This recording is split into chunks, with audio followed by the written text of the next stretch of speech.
बिस्मिल्लाहिर्रहमानिर्रहीम। इस वीडियो में हम डिस्कस करने जा रहे हैं ह्यूमन डाइजेस्टिव सिस्टम का जो तीसरा पार्ट है स्टमक उसको। तो इस लेक्चर को हमने एक्चुअली 5 जो हैं हिस्सों में तकसीम कर दिया है, यानी इस बड़े टॉपिक को हमने 5 छोटे-छोटे शॉर्ट क्वेश्चंस में चेंज कर दिया है।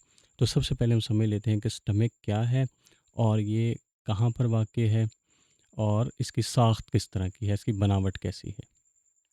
तो हम चले जाते हैं पहले अपनी डायग्राम की तरफ, वहाँ से हम अपने कॉन्सेप्ट्स क्लियर करते हैं और फिर हम आ जाएँगे अपनी इस टेक्सचुअल रीडिंग की जानिब। ये हमारे पास है डायग्राम। तो इसके बारे में सिर्फ इतना हमने ये डायग्राम और है, ये तो डायग्राम है जिम की। यहाँ पर ये हमारे पास डायग्राम है स्टमक की। अब क्या है, ये हमारे पास एक जे शेप का एक ऑर्गन है, ठीक है? एक मस्कुलर ऑर्गन है हमारे पास जे शेप का। ये वाक़ई कहाँ पर होता है? ये डायाफ्राम के नीचे होता है और बॉडी की जो ये एब्डोमेन कैविटी है, यहाँ जो इसके हमारी पसलियों के नीचे जो खाली जगह होती है, वहाँ पर ये लेफ़्ट साइड पर वाक़ई होता है। एक जे शेप का ऑर्गन है, मस्कुलर ऑर्गन है, हमारे एब्डोमेन कैविटी के अपर लेफ़्ट साइड पर होता है और ये डायाफ्राम के नीचे होता है। ये इसकी साख़्त के बारे में हम जान लेते हैं कि साख़्त इसकी कैसी है। इसके दो एक साइड इसके समझ 2 सिरे हैं, एक ये सिरा है और एक ये वाला सिरा है। ये वाला सिरा जो है ये एसोफेगस के साथ जुड़ा हुआ है और ये वाला जो सिरा है ये स्मॉल इंटेस्टाइन के साथ जुड़ा हुआ है। ये वाला जो सिरा है इसको हम कहते हैं कार्डियक एंड और जो ये वाला सिरा है इसको हम कहते हैं पाइलोरिक एंड।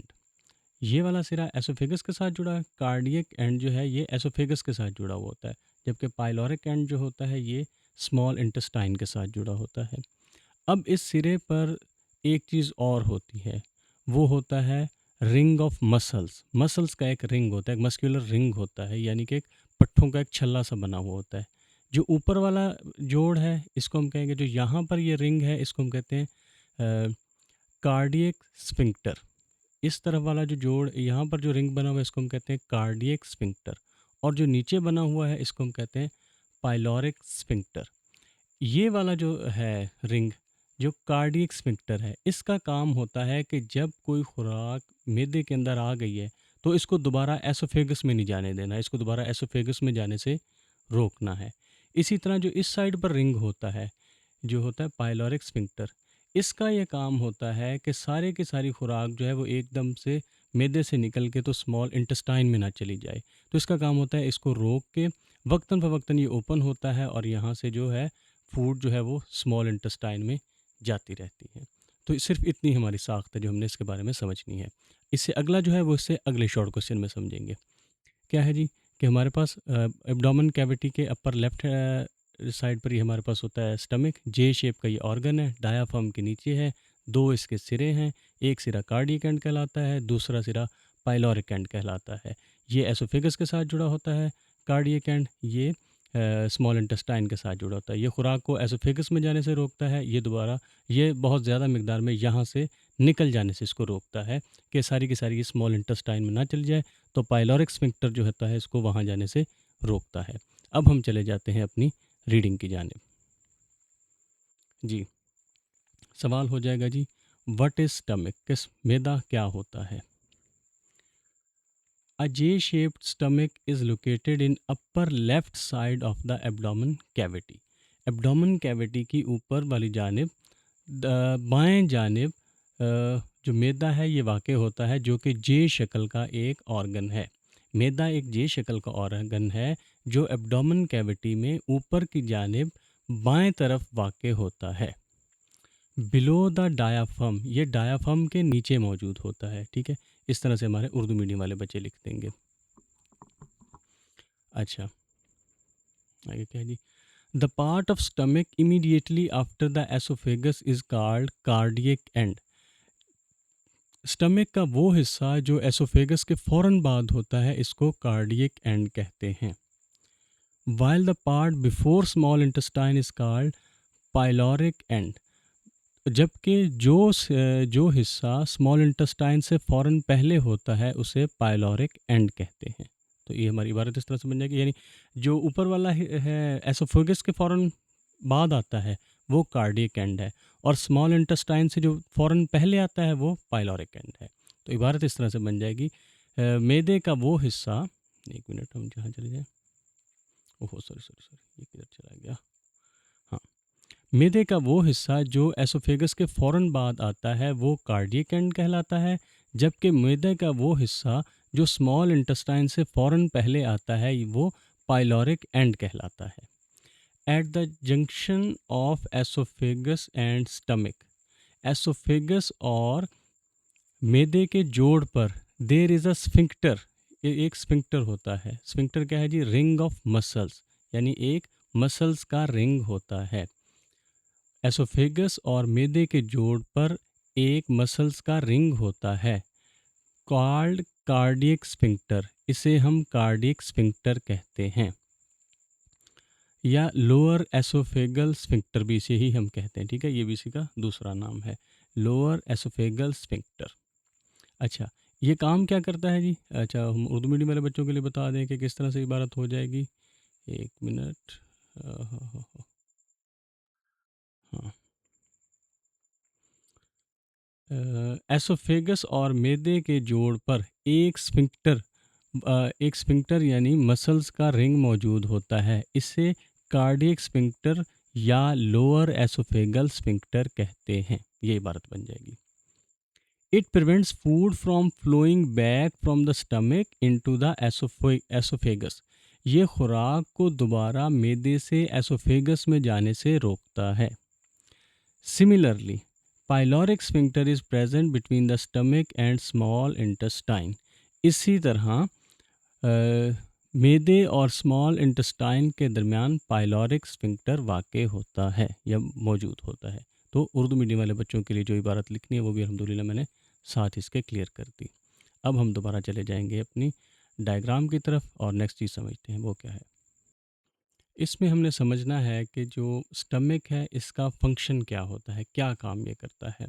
दरअसल जब कोई फूड होती है, ये इसके अंदर जब स्टमक के अंदर आती है तो ये एक स्मूथ मसल्स लेयर होती है इसके ऊपर, और ये एक मोटी दीवार होती है मसल्स की। मैदे की जो दीवार होती है ये खासी मोटी होती है। अब इसके अंदर खुराक आती है तो ये क्या करता है, ये दीवारें जो है ये सिकुड़ना शुरू कर देती हैं। ठीक है, ये देखें एक दूसरे के करीब आ रही हैं तो इसको भैंचना शुरू कर देती हैं, दबाना शुरू कर देती हैं। तो इसके दबाने से क्या होता है कि खुराक छोटे छोटे टुकड़ों में तब्दील हो जाती है।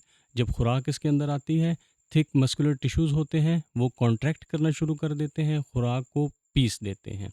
ठीक है, यहाँ चर्निंग होती है इसकी। ठीक है, चर्निंग का मतलब क्या है कि ब्रेक डाउन फूड पार्टिकल्स, इसको छोटे छोटे हिस्सों में हम तोड़ते हैं, यानी हमारा मैदा जो है उसको छोटे हिस्सों में तोड़ता है। चर्निंग का जो लफ्ज़ है इसको ऐसे याद करना कि क्या सारा दिन चरते रहते हो, तो क्या मतलब उसका खाते रहना, पीसते रहना, तो इसको पीस पीस के छोटे टुकड़े इसका करता रहता है मैदा। साथ एक काम और होता है, यहाँ से हीट भी खारिज होती है, इसके बार बार कॉन्ट्रैक्ट होने से और इसको दबाने से हीट खारिज होती है, और ये जो हीट है ये लिपिड्स यानी कि फ़ैट्स को पिघलाने में मदद देती है। तो सिंपल बात है, सिर्फ इतनी बात समझनी है।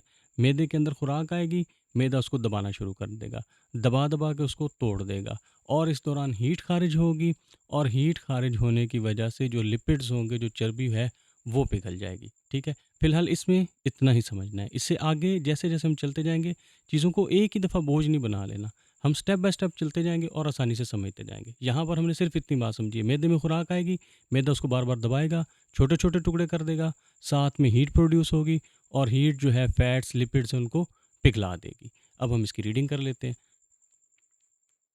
जी। ये है जी हमारे पास, what is the function of stomach, कि स्टमक का क्या काम होता है, ये कौन कौन से काम सर अंजाम देता है। अच्छा, हाँ, एक और भी काम था कि इसके अंदर जो है खुराक उसको स्टोर भी करता है। Stomach is responsible for the mechanical and partial chemical digestion of food. Stomach जो है, जो मैदा है, ये खुराक की मैकेनिकल और पार्शियल केमिकल डाइजेशन के लिए ज़िम्मेदार होता है। ठीक है, मैकेनिकल डाइजेशन भी कराता है और पार्शियल केमिकल डाइजेशन भी कराता है। एक और भी काम ये करता है, इट ऑल्सो स्टोर्स फूड, ये खुराक को ज़ख़ीरा भी करता है। मैदा खुराक की मैकेनिकल और पार्शियल केमिकल डाइजेशन के लिए ज़िम्मेदार होता है, ये खुराक को ज़ख़ीरा भी करता है। ठीक है, ये उर्दू मीडियम वाले बच्चों के लिए इबारत हो गई। The walls of stomach are made of thick smooth muscles, जो मैदे की दीवारें होती हैं ये मोटे मुलायम मसल्स की बनी हुई होती हैं। ये मोटे मुलायम पट्ठों की बनी हुई होती है। मसल्स ज़्यादा बेहतर लफ्ज़ है। मैदे की दीवारें मोटे मुलायम पट्ठों की बनी हुई होती हैं। तो ये इसमें ये उर्दू मीडियम वाले बच्चों के लिए इबारत साथ ही आ गई, तो इसमें कोई ऐसी खास समझाने वाली चीज़ नहीं है कि बस ये मोटी दीवारें होती हैं। When the food arrives in the stomach, जब खुराक मैदे में पहुंचती है, दीज मसल्स कॉन्ट्रैक्ट रिगोरसली, तो ये बहुत शिद्दत के साथ सिकुड़ते हैं। तो ये मसल्स बहुत शिद्दत के साथ सिकुड़ते हैं। जब खुराक मैदे में पहुंचती है तो ये मसल्स बहुत शिद्दत के साथ सिकुड़ते हैं। देयर कॉन्ट्रैक्शंस हेल्प, इनकी जो इनका सिकुड़ना है ये मदद करता है इन द चर्निंग, चर्निंग यानी कि ब्रेक डाउन ऑफ फूड, खुराक को तोड़ने में मदद करता है। किस में तोड़ना है? इनटू स्मॉलर पार्टिकल्स, छोटे टुकड़ों में। इनका ये सिकुड़ना खुराक को छोटे टुकड़ों में तोड़ने में मदद देता है। Heat is also produced due to this churning, इस तोड़ फोड़ की वजह से हीट भी पैदा होती है। इस तोड़ने के वजह से हीट भी यही लफ्ज़ ठीक है, ये तो इस तोड़ फोड़ की वजह से हरारत भी पैदा होती है। This heat helps to melt the lipids, ये हरारत लिपिड्स को पिघलाने में मदद देती है। तो अब इससे अगले की पार्ट की तरफ हम चले जाएंगे। यानी दो चीज़ें हमने समझ ली, एक तो मैदा वाक़ई कहाँ पर है, उसकी साख्त कैसी है, और दूसरा इसका काम क्या होता है और ये काम कैसे करते हैं। अब इसकी हम बात कर लेंगे, इसकी जो इनर वॉल्स हैं उनके बारे में कि उनका क्या किरदार होता है। जी, अब हम समझते हैं कि जो हमारे मैदे की इनर वॉल्स होती हैं, जो अंदरूनी दीवार होती है, इसका क्या काम होता है। इसके अंदर दरअसल बहुत से जो गैस्ट्रिक ग्लैंड्स होते हैं ना, छोटे-छोटे, वो लगे हुए होते हैं। इन गैस्ट्रिक ग्लैंड्स का काम होता है 3 चीज़ें सिक्रीट करना। ये 3 चीज़ ये गैस्ट्रिक जूस खारिज करती हैं और उसके अंदर 3 चीज़ें होती हैं। कौन-कौन सी होती हैं? ये जो छोटे-छोटे ग्लैंड लगे होते हैं, गैस्ट्रिक ग्लैंड्स, ये गैस्ट्रिक जूस खारिज करते हैं और उस जूस के अंदर 3 चीज़ें होती हैं। एक तो होता है उसके अंदर हाइड्रोक्लोरिक एसिड, यानी एक ताकतवर तेज़ाब। दूसरा इसके अंदर होता है एक इनएक्टिव एंजाइम, एक ऐसा एंजाइम जो इनएक्टिव होता है और उस एंजाइम का नाम है पेप्सिनोजेन। दूसरी चीज़ हो गई। तीसरी चीज़ ये खारिज करते हैं जी म्यूकस। ये 3 चीज़ें ये खारिज करते हैं। हाइड्रोक्लोरिक एसिड, एक इनएक्टिव एंजाइम खारिज करते हैं और इस एंजाइम का नाम है पेप्सिनोजेन। और तीसरी चीज़ जो ये खारिज करते हैं वो कहलाती है mucus.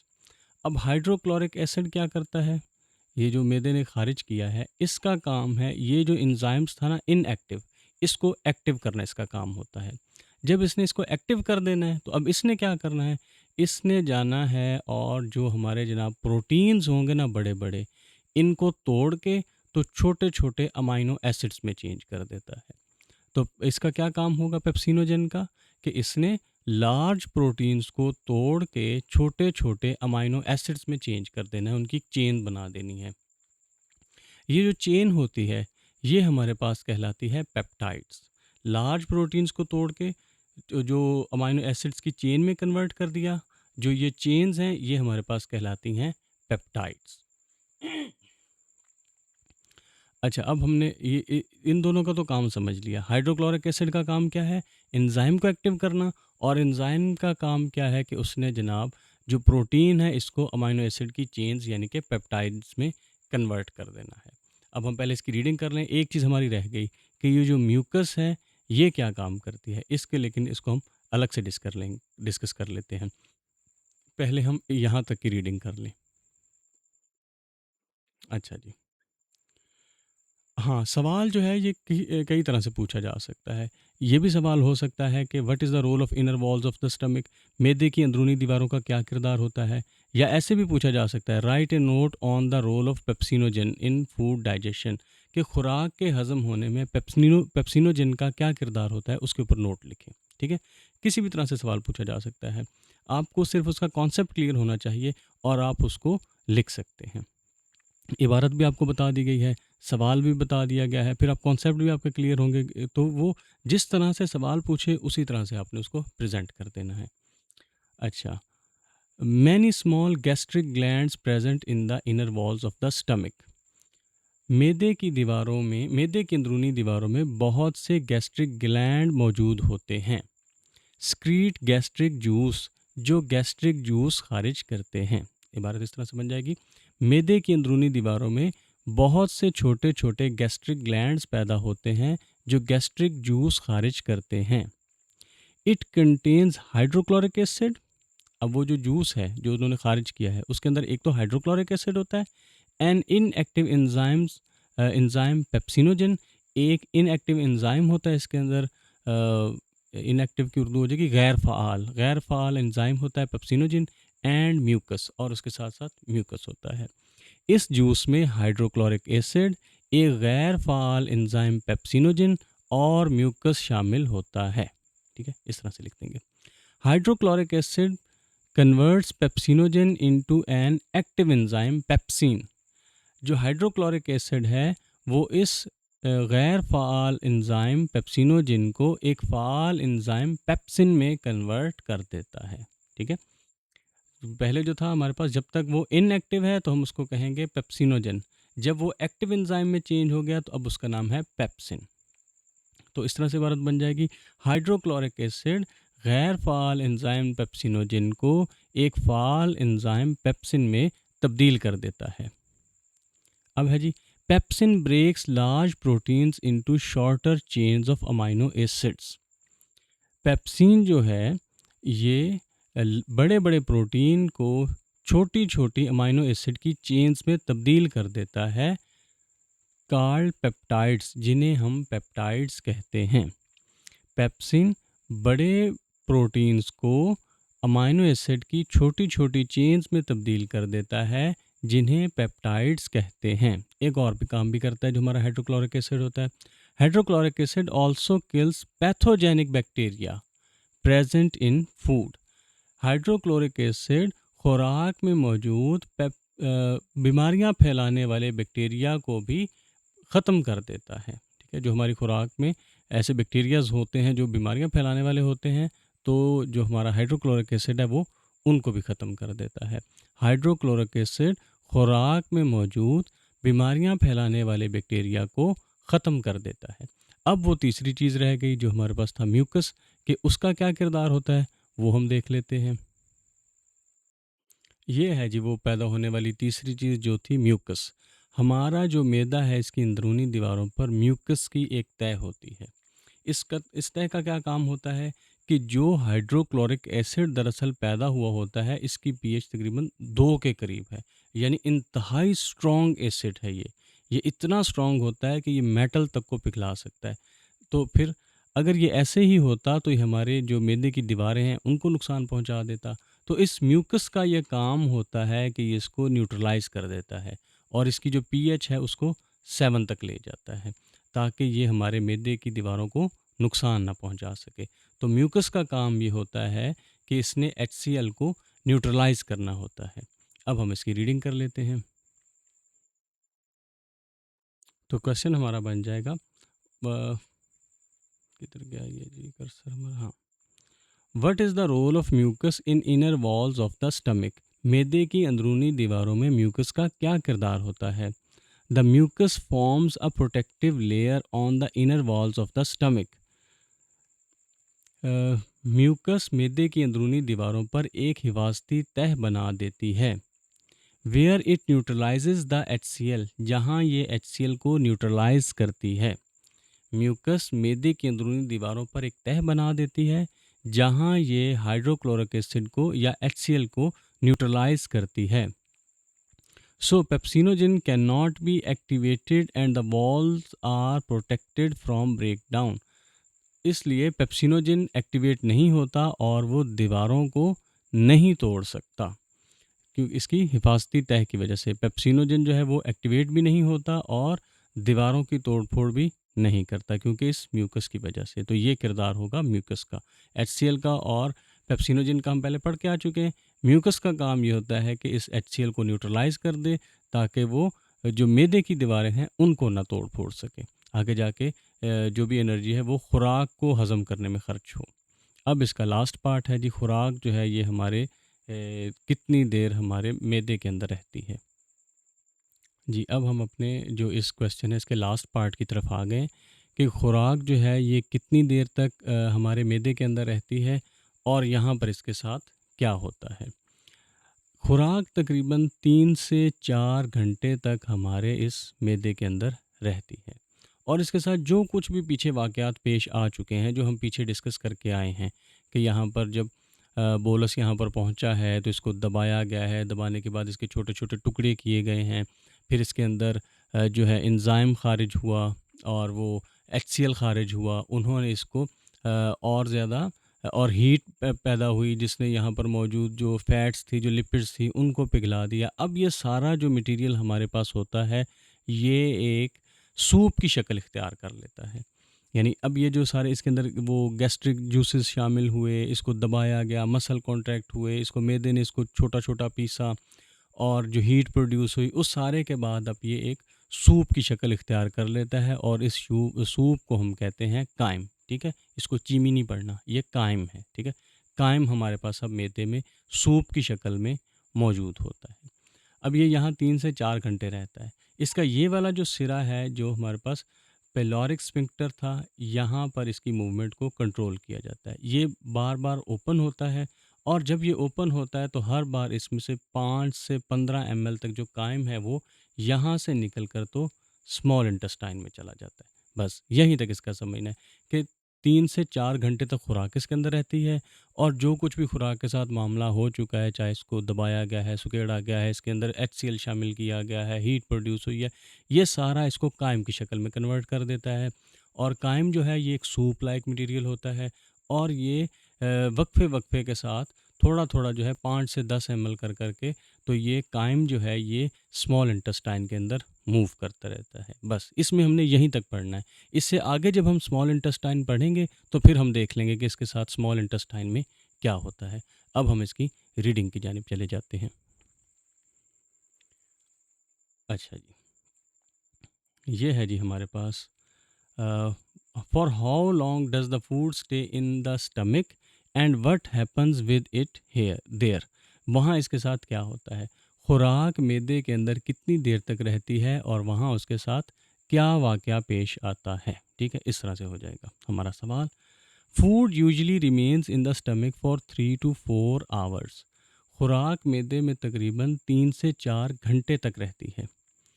Due to the action in the stomach, मैदे के अंदर जो एक्शंस हुए थे उनकी वजह से the food becomes a soup like mixture, ये एक सूप की तरह का मिक्सचर बन जाता है, कॉल्ड कायम, इसे कायम कहते हैं। ठीक है, तो उर्दू मीडियम वाले बच्चों के लिए इबारत एक दफ़ा दोबारा दोहरा दूँ। खुराक तकरीबन या खुराक अमूमन 3 से 4 घंटे तक मैदे में रहती है। मैदे में होने वाले आमाल की वजह से खुराक एक सूप की तरह के मिक्सचर में तब्दील हो जाती है, जिसे कायम कहते हैं। ठीक है, आगे। The pyloric sphincter controls the flow of कायम। जो पाइलोरिक स्फिंक्टर होता है ये कायम के बहाव को कंट्रोल करता है। Each time pyloric sphincter opens, हर दफ़ा जब पाइलोरिक स्फिंक्टर खुलता है, about 5 to 15 ml of chyme moves into small intestine. कमोबेश 5 से लेकर 15 एमएल तक कायम जो है वो स्मॉल इंटेस्टाइन में चला जाता है। तो ये हमारा हो जाएगा यहाँ तक मुकम्मल कि हर दफ़ा जब पाइलोरिक स्फिंक्टर खुलता है तो तकरीबन 5 से लेकर 15 एमएल तक कायम स्मॉल इंटेस्टाइन में चला जाता है। ये सवाल हमारा यहाँ पर अल्हम्दुलिल्लाह हो जाएगा मुकम्मल। अच्छा जी, अब नीचे एक और वो शॉर्ट साइड नोट था, इसको भी मैंने शॉर्ट क्वेश्चन में चेंज कर दिया। सवाल दरअसल ये है, how is our stomach not affected by strong HCl present in our stomach, कि हमारे मैदे के अंदर जो मौजूद स्ट्रॉन्ग एचसीएल होता है इससे हमारा मैदा मुतासिर क्यों नहीं होता, या ये हमारे मैदे को नुकसान क्यों नहीं पहुंचाता, ये हमारा सवाल हो सकता है। तो क्या रीज़न है क्यों नहीं ये नुकसान पहुंचाता। The stomachs HCl is so strong that it can dissolve metal. मैदे में मौजूद HCl इतना ताकतवर होता है कि ये धात तक को पिघला सकता है। But it does not harm our stomach, लेकिन ये हमारे मैदे को नुकसान नहीं पहुंचाता। Because our stomach is protected by a thing mucus lining, क्योंकि म्यूकस की एक मोटी तय हमारे मैदे की हिफाजत करती है। That keeps it safe from its own acid, जो इसको इसके अपने तेज़ाब से बचाती है। इस तरह से ये हमारा जवाब हो गया कि दरअसल म्यूकस की जो मोटी तह है, वो ही हमारी इसी मैदे की हिफाज़त करती है कि इसके अपने पैदाशुदा तेज़ाब से इसको नुकसान नहीं पहुँचता। तो इस सारे को एक दफ़ा अगर हम कंक्लूड कर लें तो हमने जाना कि जो जे शेप का आर्गन है इसको हम स्टमक कहते हैं। ये हमारी जो लेफ़्ट साइड होती है एब्डोमेन कैविटी के अपर साइड पर पाया जाता है। इसके 2 सिरे होते हैं। ये एसोफेगस और स्मॉल इंटेस्टाइन के साथ जुड़ा होता है। इसके अंदर थिक वॉल्स होती हैं जो जूस सीक्रेट करती हैं, और वो जो जूस होता है उसके अंदर एचसीएल भी होता है, उसके अंदर पेप्सिनोजेन होता है और उसके साथ-साथ म्यूकस होता है। यही म्यूकस इस एचसीएल से हिफाज़त करती है। यहाँ खुराक को और ज़्यादा मज़ीद पीसा जाता है और यहाँ पर हीट पैदा होती है। इस हीट से जो फैट्स हैं वो पिघल जाती हैं, और जो पेप्सिनोजेन है ये पेप्सिन में कन्वर्ट होता है, और पेप्सिन में कन्वर्ट होने के बाद ये जो प्रोटीन होते हैं उनको अमाइनो एसिड की जो चेन है उसमें तब्दील कर देता है। और फिर ये जो यहाँ पर सूप लाइक मटेरियल बन जाता है, जो भी एक्शंस यहाँ परफॉर्म किए गए हैं स्टमक के अंदर, तो ये जो कायम है ये हर बार थोड़ा-थोड़ा करके 5 से 15 एमएल तक यहाँ से स्टमक से निकल के तो स्मॉल इंटेस्टाइन के अंदर जाता रहता है।